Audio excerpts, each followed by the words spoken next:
বিসমিল্লাহির রহমানির রহিম। আজকে আলোচনা করব আমাদের বাংলাদেশ কনস্টিটিউশনের fundamental principle of state policy অর্থাৎ রাষ্ট্র পরিচালনার মূলনীতির একটি সবচেয়ে গুরুত্বপূর্ণ যে কেসটি সেটি হচ্ছে Kudrati Elahi Panir and other versus Bangladesh 44 DLR appellate division 319।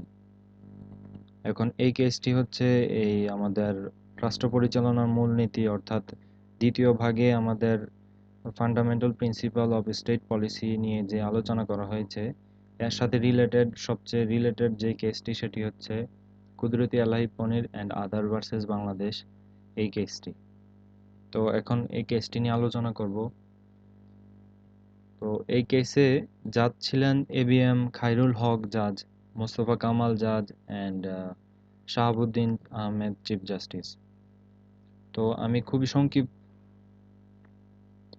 খুবই সংক্ষিপ্তভাবে কেসটি আলোচনা করব যাতে আপনাদের বুঝতে সুবিধা হয়। ফ্যাক্ট অর্থাৎ আইনের ফ্যাক্টটি ছিল যে এখানে গ্রাম সরকার আইন 2003 আমাদের যে fundamental principle of state policy অর্থাৎ রাষ্ট্র পরিচালনার যে মূলনীতি আমাদের কনস্টিটিউশনের পার্ট 2তে আলোচনা করা হয়েছে তার সাথে এই গ্রাম সরকার আইন 2003 সাংঘর্ষিক।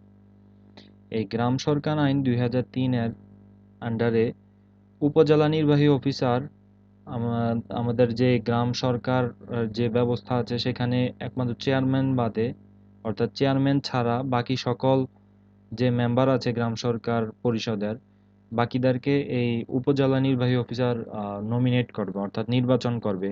জনগণের জনগণের ভোটের দ্বারা নির্বাচন হবে না।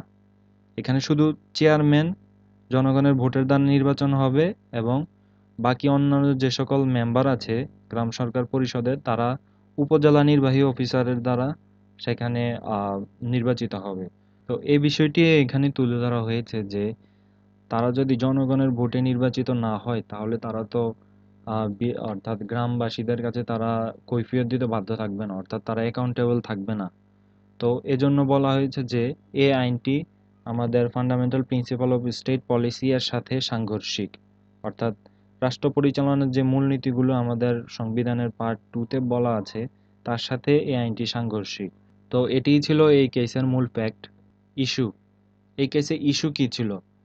Issue was that if any law enacted by violating any of the fundamental principle of state policy, then what would be its status?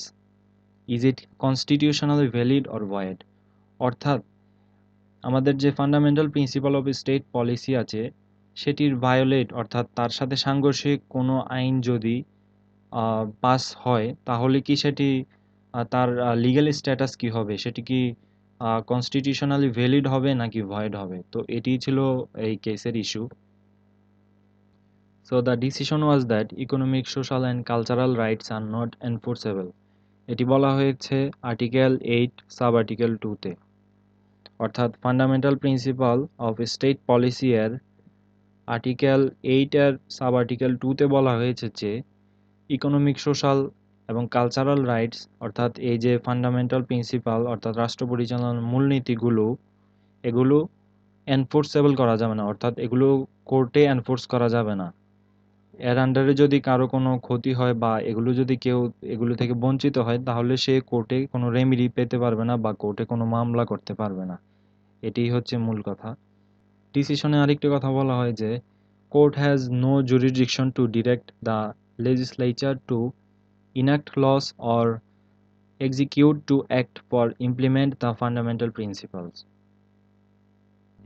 অর্থাৎ কোর্টের এমন কোনো এখতিয়ার নাই যে সে আইন প্রণয়নকারীদেরকে নির্দেশনা প্রদান করবে যাতে ফান্ডামেন্টাল প্রিন্সিপালগুলো মেনে আইন প্রণয়ন করে। এই জুরিডিকশন কোর্টের নেই। ওকে, কোর্ট আরেকটি কথা বলে যে the court can not intervene and সেই that the legislation or executive action is invalid, not being in conformity with the fundamental principles, and also cannot issue directives to make them in conformity with those principles। এখন court এখানে হস্তক্ষেপ করতে পারবে না এবং এটাও বলতে পারবে না যে লেজিসলেটিভ অর এক্সিকিউটিভ অ্যাকশন যদি ফান্ডামেন্টাল প্রিন্সিপালের সাথে সামঞ্জস্য না থাকে তাহলে সেগুলো ইনভ্যালিড, এটাও কোর্ট বলতে পারবে না। এবং কোর্ট এমন কোনো নির্দেশও দিতে পারবে না যাতে এই কাজগুলো ফান্ডামেন্টাল প্রিন্সিপালের সাথে সামঞ্জস্য রেখে করতে হবে, এমন কোনো নির্দেশনাও কোর্ট দিতে পারবে না। তো এটিই ছিল আমাদের আজকের বিষয়। সবাই ভালো থাকবেন, সুস্থ থাকবেন। আল্লাহ হাফেজ।